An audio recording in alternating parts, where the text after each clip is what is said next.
ज़िंदगी तब तक नहीं बदलती जब तक आपकी आदतें नहीं बदलती। Hi everyone, this is me Janali and I am going to share my whole personal experience of my pregnancy journey although I had PCOD। मैं आप लोगों के साथ हर वो स्टेप शेयर करना चाहूँगी जो स्टेप मैंने उठाए और जिसमें मैं सक्सेसफुल हुई, क्योंकि डॉक्टर ने मुझे ये तक बोल दिया था कि आप प्रेग्नेंट नहीं हो सकती क्योंकि आपको PCOD है। Now what is PCOD now? मुझे पता है बहुत सारी ऐसी लड़कियां होंगे जो पढ़े लिखे होने के बावजूद उसको पता बिल्कुल आइडिया नहीं होते कि PCOD होते क्या है। मैं भी उनमें से एक थी, क्योंकि शादी से पहले जब मेरा पीरियड मिस भी होता था 1 हफ्ता 10 दिन, मैं उसको नॉर्मल से चीज़ लेती थी। बट मुझे क्योंकि पता ही नहीं है PCOD होते, फिर हम दोनों ने मैं और मेरे हस्बैंड गए डॉक्टर के पास, कुछ टेस्ट करवाया, तब पता चला कि मुझे PCOD है। एक्चुअली रिप्रोडक्टिव इन प्रोस्टेजन, ये दोनों हार्मोन्स हमारे पीरियड रेगुलर होने में और फर्टिलिटी बूस्टिंग में हमारी हेल्प करती है। बट जब PCOD होते हैं तो ये हार्मोन्स इम्बैलेंस हो जाते हैं और जिसकी वजह से हमारे पीरियड इरेगुलर होते हैं और उसके बाद प्रेगनेंसी होने में वो दिक्कत होती है।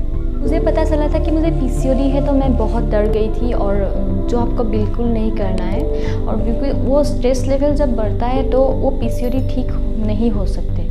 जब मैं पहले मुझे पता चला था कि डॉक्टर के पास जाने के बाद कि मुझे PCOD है, डॉक्टर ने मुझे एक टैबलेट प्रेस्क्राइब किया था। वो फर्टिलिटी बूस्टिंग वाला टैबलेट था। वो टैबलेट मैंने कंटिन्यू किया, बट उस टैबलेट से मेरा कुछ सुधार नहीं था। जो मेरा पीरियड इरेगुलर हुआ करता था वो इरेगुलर होते ही थे, और मुझे ओव्यूलेशन में प्रॉब्लम भी होता था, जिसकी वजह से मेरा प्रेगनेंसी वो पॉजिटिव नहीं आया था, हर बार निगेटिव ही आया था। फिर मैंने गूगल सर्च किया और कुछ वीडियोस देखी यूट्यूब में। फिर रामदेव बाबा के कुछ यूट्यूब वीडियो है जो योगा होते हैं। फिर मैंने सोचा कि मैं ये टैबलेट छोड़ दूँगी, क्योंकि ये टैबलेट खाने से मुझे डर था कि साइड इफ़ेक्ट ना हो जाए, इससे कुछ अच्छे होने की कोशिश में कुछ बुरा ना हो जाए।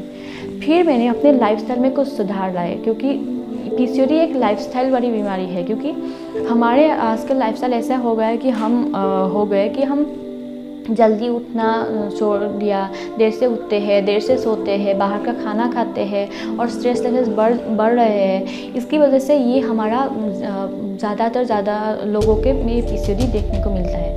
मैंने ये सब कुछ सुधार लिया अपने लाइफ में। मैं जल्दी उठना स्टार्ट कर दिया, देर से सोना छोड़ दिया, जल्दी सो जाती थी, बाहर का खाना बिल्कुल बंद था, और मैं डेली वॉक में जाती थी, और एक घंटा मैं हर दिन योगा स्टार्ट कर देती थी। तो मेडिटेशन से स्टार्ट करके कुछ ऐसे होते हैं, बटरफ्लाई जैसे हो गया, ऐसे योगा करती थी ताकि मेरा वो पेल्विस एरिया खुल जाए। और सेक्स के दौरान जो मेरा फीमेल हार्मोन से ज़्यादा मेल हार्मोन इंक्रीज होता है, तो जो एग्स और स्पर्म नहीं मिल पाते हैं, जिसके दौरान हमारा प्रेगनेंसी होता है, वो पेल्विस एरिया खुलने पर वो जो इंटरफेरेंस होता है वो ठीक हो जाता है। उसके मैं तो मानती हूँ कि मेरा इसी लाइफस्टाइल चेंजेस की वजह से ही मैं प्रेग्नेंट हूँ, अदरवाइज़ मैं भी प्रेग्नेंट नहीं हो सकती, क्योंकि सिर्फ टेबलेट लेने से ये कभी ठीक नहीं हो सकता है।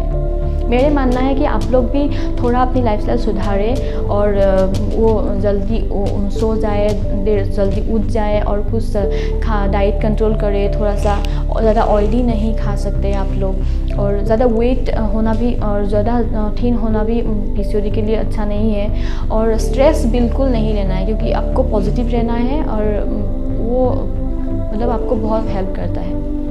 और इसमें मेरे हस्बैंड ने भी बहुत हेल्प की, क्योंकि उसने भी मुझे बहुत सपोर्ट किया है इस सब में, ताकि मैं वो स्ट्रेस ना लूँ। मैं ऐसे सोचती थी कि ठीक है, मैं ठीक हो जाऊँगी, और सिर्फ टेबलेट खाकर आप बिल्कुल ये ठीक नहीं हो सकते। आप योगा करें, मेडिटेशन करें, ताकि वो स्ट्रेस लेवल कम हो और आपकी जो पेल्विस एरिया है वो खुल जाए, और सेक्स के दौरान आपकी जो इंटरफेरेंस होते हैं हार्मोन्स मिलने में वो ना हो।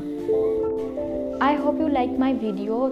जो मैंने अपने पर्सनल एक्सपीरियंस था वो शेयर किया आप लोगों के साथ, ताकि आप लोग भी थोड़ा वो स्ट्रेस ना लेके उसमें अपना लाइफस्टाइल चेंजेस करें। और अगर आप चाहते हैं कि मैं अपनी प्रेगनेंसी के दौरान जो स्टेप उठाए थे वो आप लोगों के साथ शेयर करूँ, प्लीज़ आप हमारे वीडियो को देखिए, शेयर करें, लाइक करें, और प्लीज़ सब्सक्राइब माई चैनल।